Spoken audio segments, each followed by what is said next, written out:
Welcome along to Circuit Paul Ricard, everybody. The first time ever that the NASCAR Euro Series has visited this beautiful circuit in the south of France. It's not far from Marseille, it's just north of the Mediterranean Sea. The crowds have been flocking in to see NASCAR racing for the first time. The pro drivers will have 2 races in the V8 GP division. The amateur drivers will have 2 races, slightly shorter, in the open division. It's also the longest circuit that we visit on the 2026 calendar, 5.8 kilometres long, 15 turns, and the big long Mistral Straight with a chicane at the back. Well, the drivers are ready, the cars are ready, the fans are certainly ready to experience pure racing in this southern part of France. It's the first time we've had a French NASCAR Grand Prix since the short oval circuit at Tours in 2018. This circuit is going to provide some real challenges to our drivers, the cars, the teams, and the brand new Hoosier tyre that's been introduced for this weekend. Buckle up, everybody. We are in for a cracking weekend of pure NASCAR racing here in the south of France.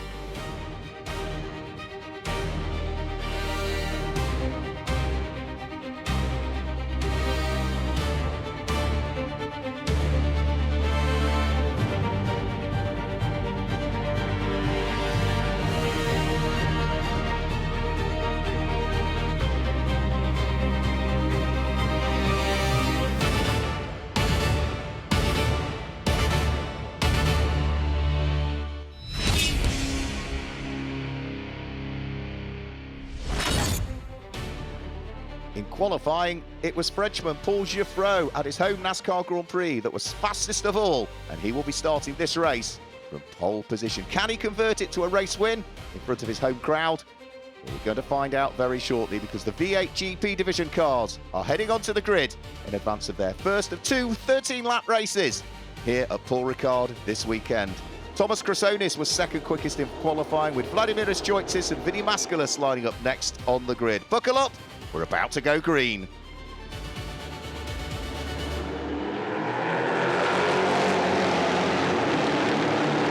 Cars charge their way over the start-finish line down towards the first corner. Paul Ricard looking to try and hang on to the lead of the race. He's got the inside line. He's going to make it through. Thomas Crasonis slotting into second place.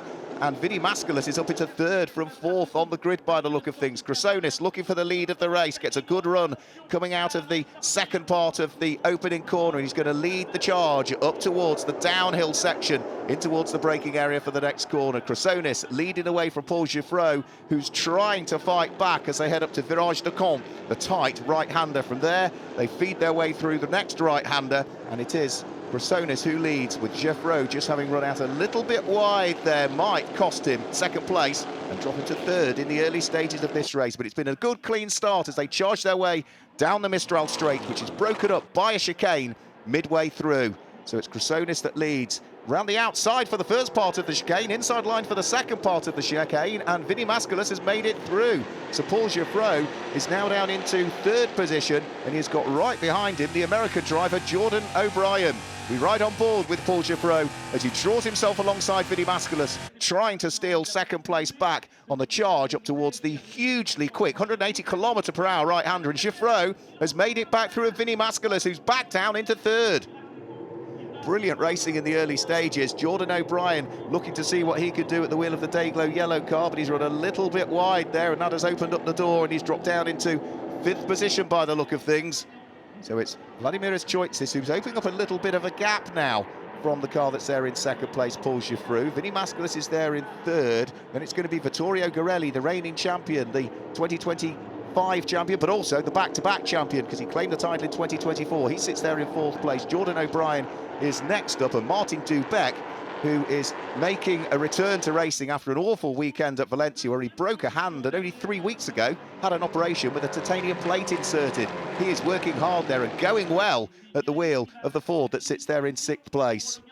Mascalis under pressure from Vittorio Garelli. Can the Italian squeeze his way through and ahead of Vinny Mascalis? Well, he's having a good go, but at the moment it still looks as though it's Vinny Mascalis in the Team Bleaky-Molan car that hangs on to third place, and despite his very best efforts, Vittorio Garelli for the moment has to settle for fourth, whilst also still be conscious that he's got the Hendricks Ford in the hands of the American, Jordan O'Brien, right behind him.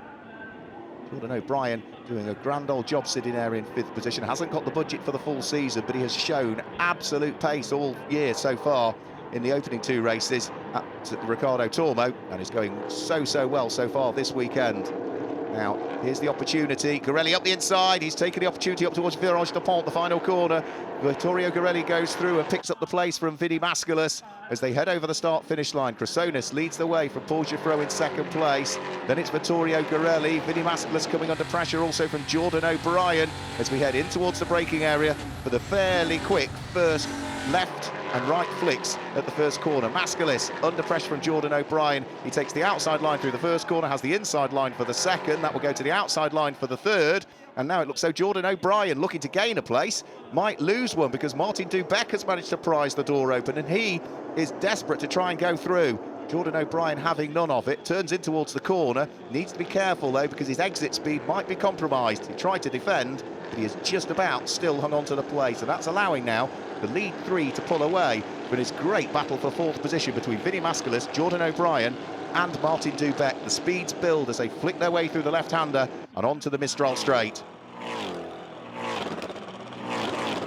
Great soundtrack of the cars as they head down the Mistral Straight. Mascalis still looking to try and see what he can do, desperate to try and pull away a little bit from Jordan O'Brien, but he's not been able to do huge amounts of pulling away as yet. And then the smoke ahead, that's Vinny Mascalis. There's a problem for his car. He's going to pull off towards the top end of the Mistral Straight, and I'm afraid after all of that hard pushing by the young American driver, he is out of the race. And then there's contact. That's a front two that have got together. Paul Giffreau escaping, and by the look of things, Choitzis pointing in the wrong direction. We're right on board with Giffreau. Let's have a quick look. Oh, he just outbrakes himself and makes contact with the tail end of Vladimiras Choitzis. He gets going again, but I'm afraid that's cost them both. This is the onboard view from Vittorio Garelli. He wanted to turn into the chicane, saw what was happening ahead of himself, and had to take a shortcut. He now picks up the lead. So Vittorio Garelli leads the way. Jordan O'Brien is there in second place, and third at the moment, despite that incident, is Paul Giffreau. So he's going well in third position, but news is reaching us. He is going to pick up a time penalty for the contact, and that time penalty is a 30-second penalty, and that's going to drop him well and truly down through the order, I'm afraid. He needs to keep pushing. He needs to build up as much gap as he can from the cars behind, because he knows he'll have been told by a spotter that he's going to pick up a time penalty.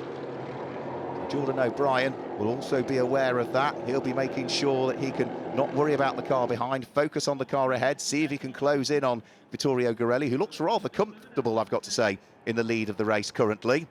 Jordan O'Brien still fighting away with Paul Giffreau, and then just behind those is going to be Martin Dubeck. So he's fourth on the road, but is likely to inherit the final podium spot if he can stay where he is at the moment.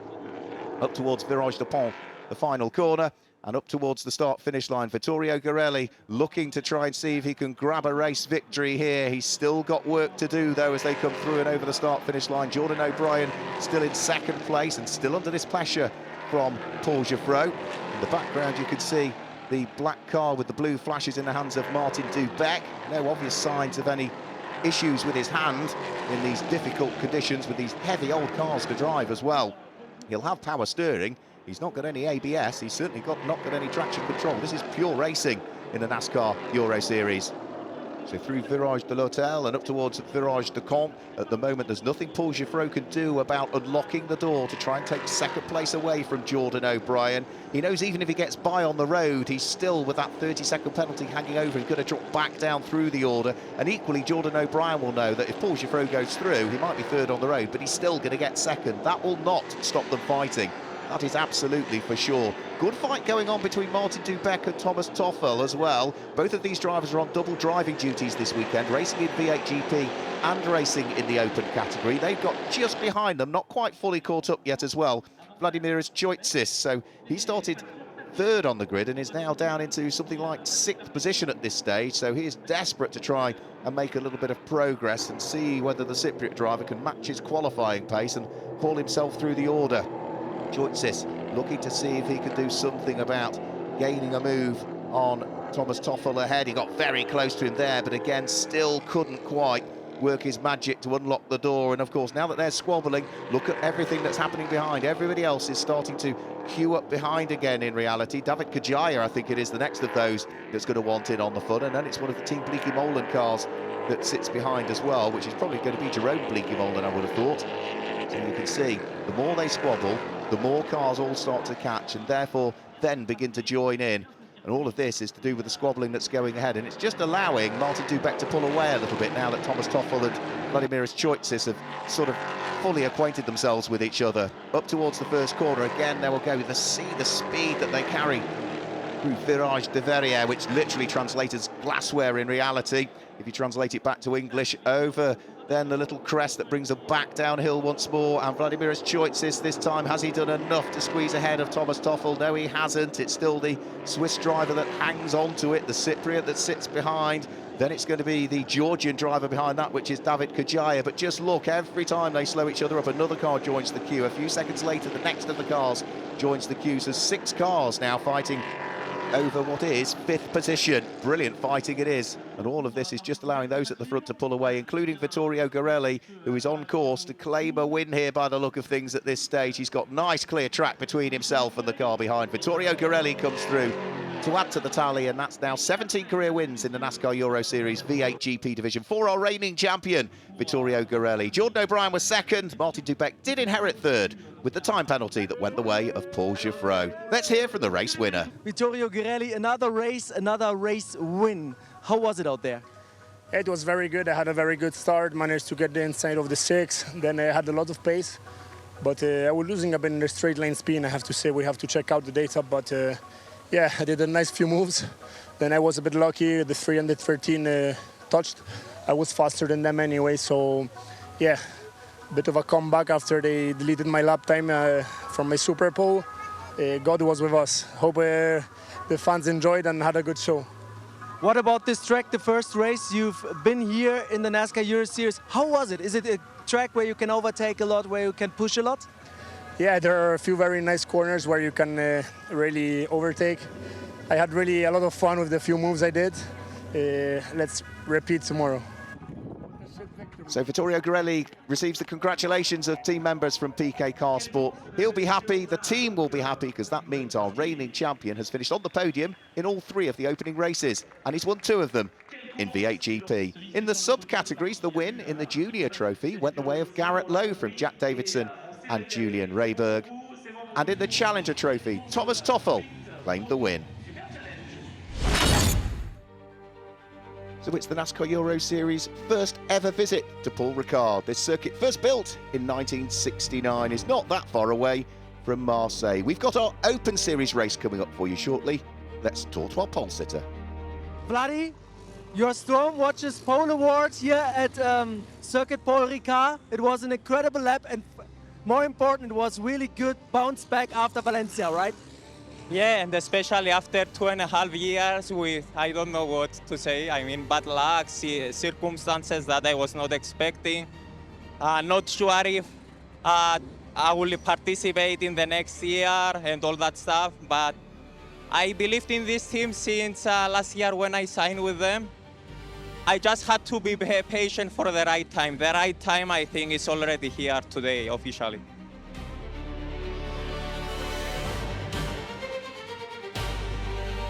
It was Vladimiras Choitsis that ultimately then qualified on pole position, 0.3 of a second quicker than anybody else at the wheel of his Ford Mustang. So he is ready to get things underway here in the south of France. We've got our first Open Series race coming up for you. We are in for a cracking 10 laps of racing action. So here we go then. The cars heading up towards the start-finish line. Vladimiras Choitsis and Thomas Toffel on the front row of the grid. Remember, Thomas Toffel is as yet to be beaten so far this year because he claimed both of the wins at Valencia. Down the straight, they'll go up towards the first corner. Vladimiras Choitsis looking for the lead of the race. What can Thomas Toffel do? He's on the outside line in the black car with the purple flashes. He's going to go all the way around the outside and pick up the lead of the race. Choitsis down into second place by the look of things, and Jens Bussardt going beautifully well as he makes his debut. He's sitting there in, what, third, fourth place at the moment. Up towards the braking area, they will come very shortly, towards the next of the right-handers, and it is Jens Bussard who is trying to carve his way through and past, whilst all of the time Thomas Toffel leads from Vladimir Choitzes in second place. Who is going to pick up third place? It is not quite going to be Jens Bussard. It's still Sandro Tavakalitsa that hangs on to third at the moment. Down the straight towards the braking area for the chicane. Battle for fifth place. Thomas Dombrowski coming under pressure from Rafael Lassard, who's made good progress from his grid position. He started down in 10th position on the grid.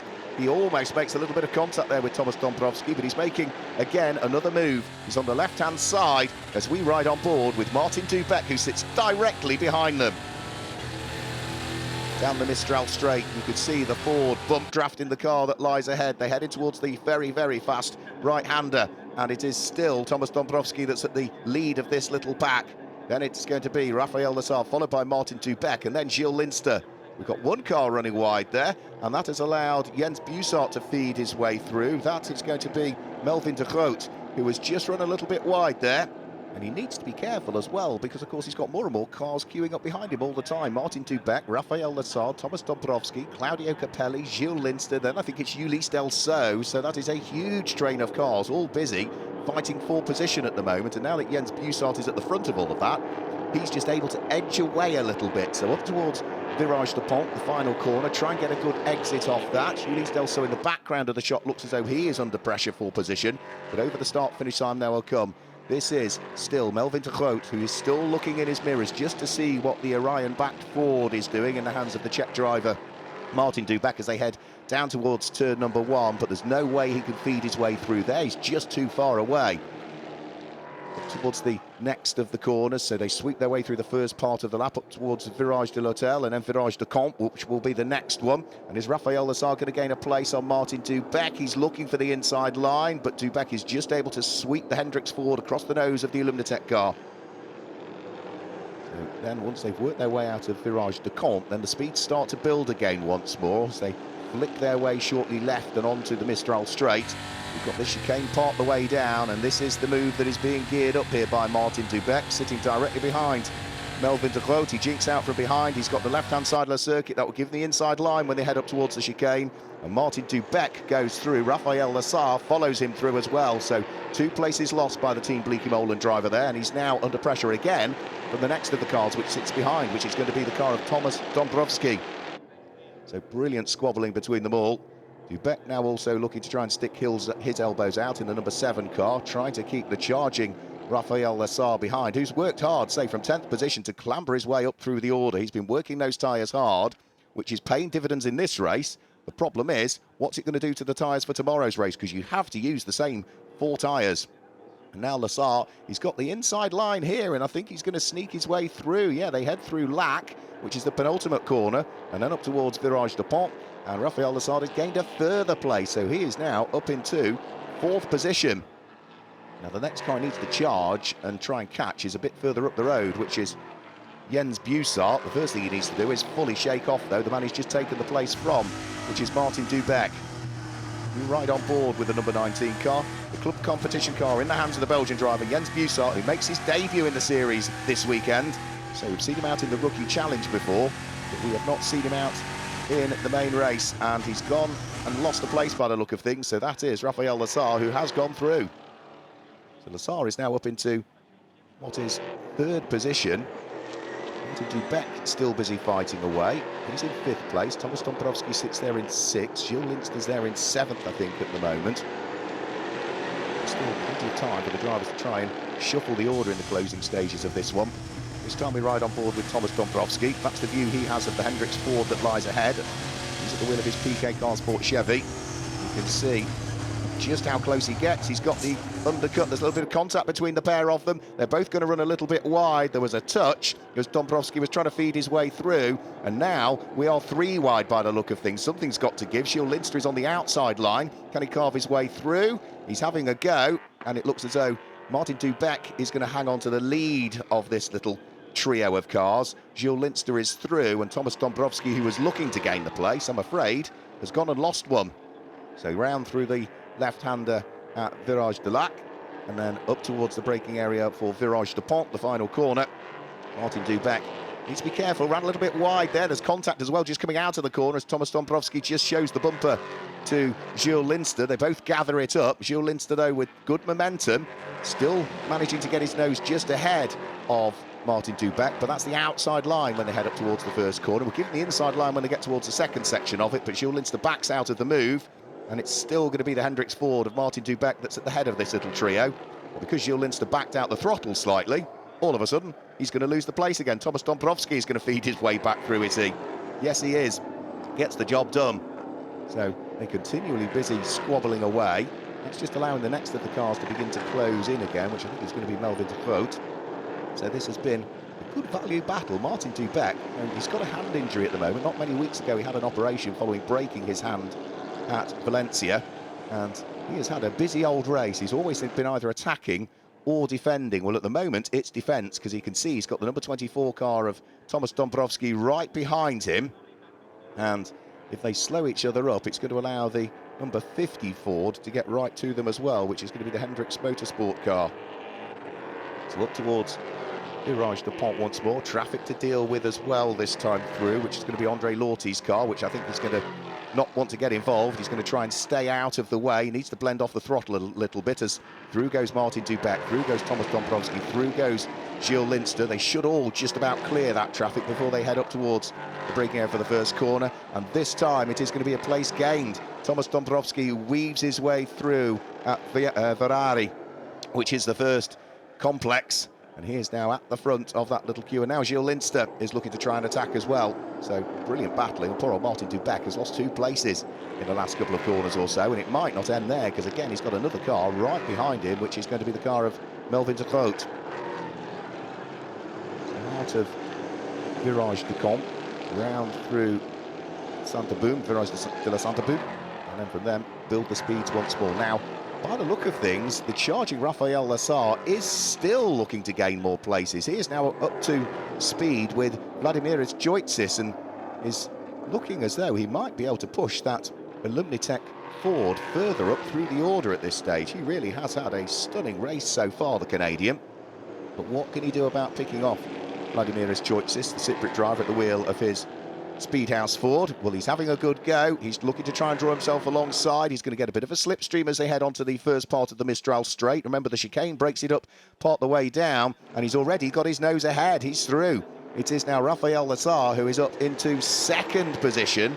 Down to third goes Vladimiris Joitsis. And remember, this car in second place now has come from 10th place on the grid. It's been a charging drive from him, but Thomas Toffel has been able to control the pace of the race at the front. He's probably not taken as much life out of his tyre today as Rafael Lassar has done, so it'll be interesting to see how they both get on in the warm conditions which are forecast tomorrow. Thomas Toffel out of the final corner, up towards the checkered flag. It's going to be 3 out of 3 and an unbeaten run so far for the THT by Race Art Technology Chevrolet in the hands of the Swiss driver. Rafael Lassar comes through to finish in second place, and it will be Vladimiris Joitsis who will finish in third place. So Thomas Toffel, as yet unbeaten in the Open Series so far this season. He and the team will be absolutely delighted, and he'll head to the podium. Three in a row, what a perfect start to the season. And I still think you had to look a little bit into the rear mirror, but in the end it was a great pace. What do you think? No, the pace is it was really good. We did some work yesterday late, and we make a really good work at that moment, and it was so important because at the beginning of the weekend Vladimiros was putting me 1 second per lap, so the job was good, and hopefully that's the result. So receiving his trophy for the overall win, Thomas Toffel on the top step of the podium, flanked on one side by Rafael Lassar and Vladimiris Joitsis on the other. So the champagne flies following round 3 of the NASCAR Euro Series Open Division here at Paul Ricard. In our subcategories, well, in the Masters category, it was Florian Ricard that came out as the winner in Masters. In the Legend category, it was Melvin de Groot that claimed the win, and a busy race he had as well. And in the Lady Trophy, it was Beitske Visser that was the winner. So that's all for the moment from Paul Ricard, but don't forget, we've got day 2 coming up with a further race for the Open Division and a further race for the V8 GP.